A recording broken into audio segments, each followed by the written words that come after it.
Breaking news, you're looking at video of one of the last times Oscar winner Gene Hackman, a known recluse in recent years, was seen in public. As we're learning incredible new details this hour about the circumstances surrounding his death. His front door open, scattered pills on the bathroom countertop, one dog dead in the closet, two still alive on the property. 95-year-old Hackman and his wife, a 63-year-old classical pianist, their German Shepherd dog, all of them tonight mysteriously dead. Gene Hackman and his wife Betsy were discovered lifeless in their own home under circumstances so peculiar. Detectives are still struggling to piece together what truly happened. Mysterious timelines, conflicting accounts, and lingering questions all point to something beyond a simple case of natural causes. Strap in, because the final hours Gene Hackman and Betsy Arakawa may be far darker and stranger than anyone ever expected. I don't have a lot of fears. I have the normal fear of passing away. You know, I guess we all think about that. Tonight, an investigation is underway into the death of two-time Oscar winner Gene Hackman. They're going to work this case. They're going to look at every aspect and try to figure out the exact cause. And I think the autopsy is going to be key, and the toxicology. But again, in my experience, that could take a while. On February 26, 2025, their peaceful sanctuary was broken by a horrific discovery. A maintenance worker, someone who'd been entrusted to do periodic checks on the property, found the front door hanging wide open. Concerned by the unsettling sign, he stepped inside and stumbled onto a sight that left him shaken. Gene Hackman's body was lying in the foyer, already in a state of advanced decomposition. Further into the house, he found Betsy Arakawa, lifeless on the bathroom floor, surrounded by scattered prescription medications. As if that scene wasn't tragic enough, one of the couple's 3 dogs was discovered dead in a closet near Betsy, while the other 2 dogs remained alive, though visibly dehydrated in different parts of the house. Investigators arrived expecting a straightforward scenario, perhaps carbon monoxide poisoning or a joint medical emergency, but the initial facts refused to line up neatly. There were no signs of forced entry, nothing appeared stolen. Both bodies bore no obvious external injuries. Natural causes seemed plausible for Hackman, given he was 95, yet something about the entire scene felt off. Why were prescription bottles strewn across the bathroom floor? How could 2 people, one 30 years younger than the other, die so close together but under such peculiar circumstances? The 911 call made by the maintenance worker raised immediate eyebrows. In the recording, he first mentioned discovering one deceased individual, only to change his account moments later, stating there were 2 bodies. Investigators chalked it up to shock, but speculation spread that maybe he saw something he wasn't willing or able to explain.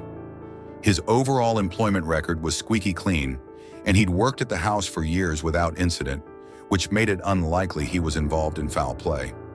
Still, the confusing call fed a wave of rumors. Did he stumble onto a crime scene so disturbing it caused him to misstate details?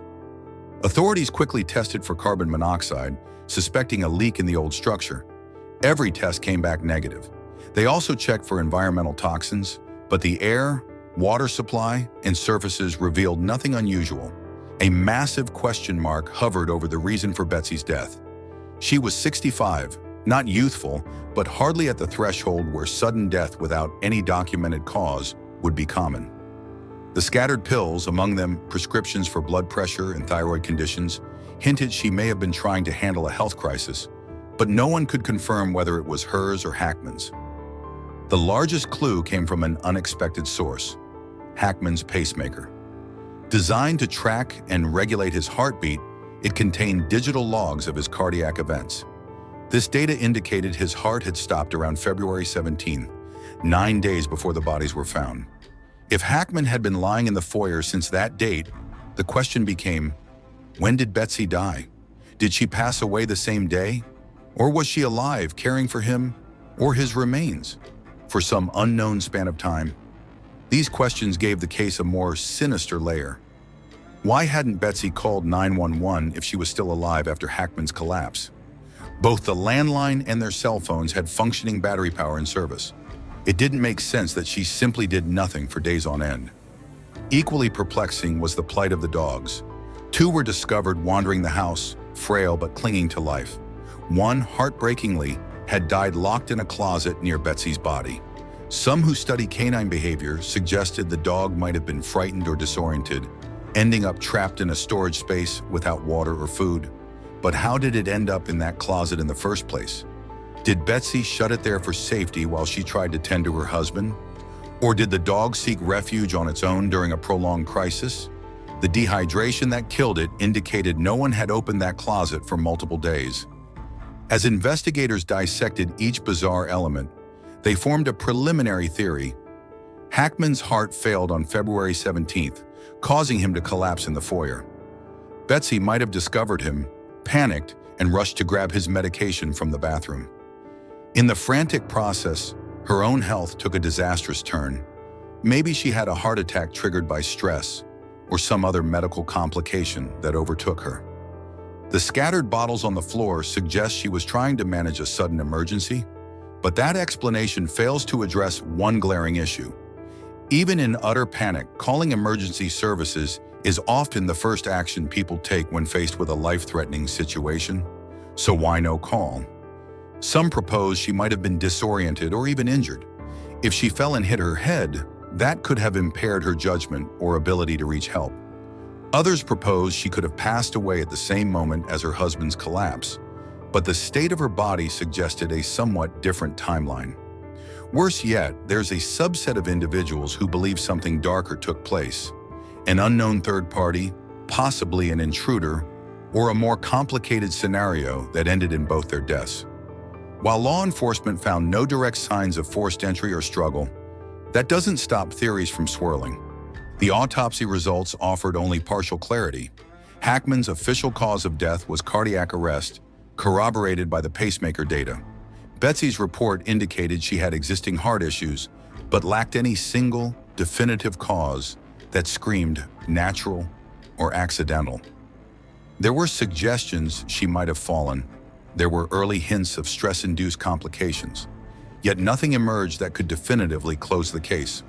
Faced with the bizarre details, the contradictory 911 call, the dead dog in the closet, the functional phones that went unused, the coroner had no choice but to leave the case labeled undetermined.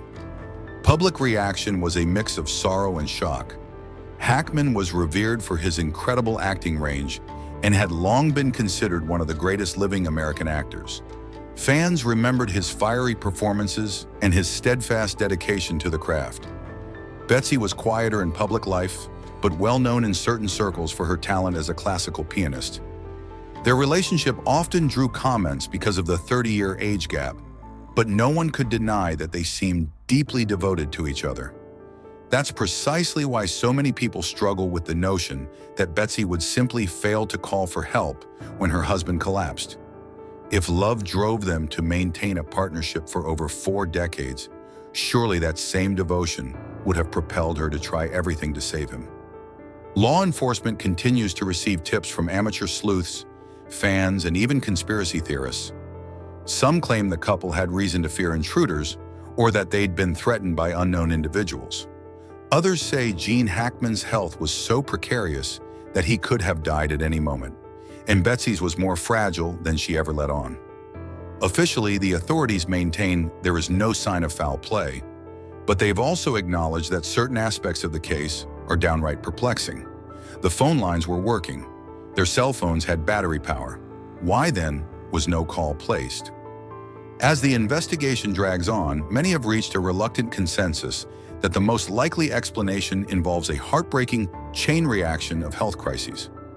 Hackman may have suffered a devastating heart episode, and Betsy, racing to save him, collapsed in the bathroom from her own complications.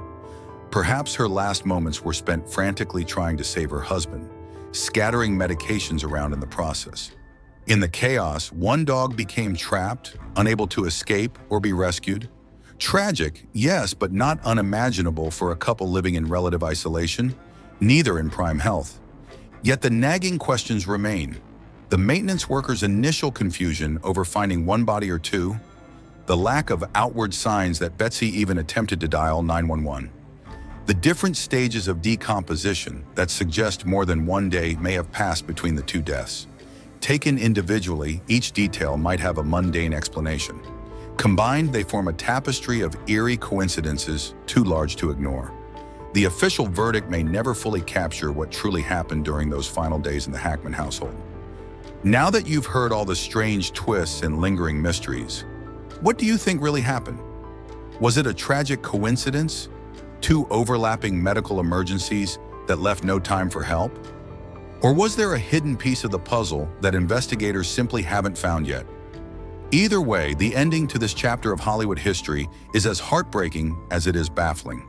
For more of the latest news, check out this next video.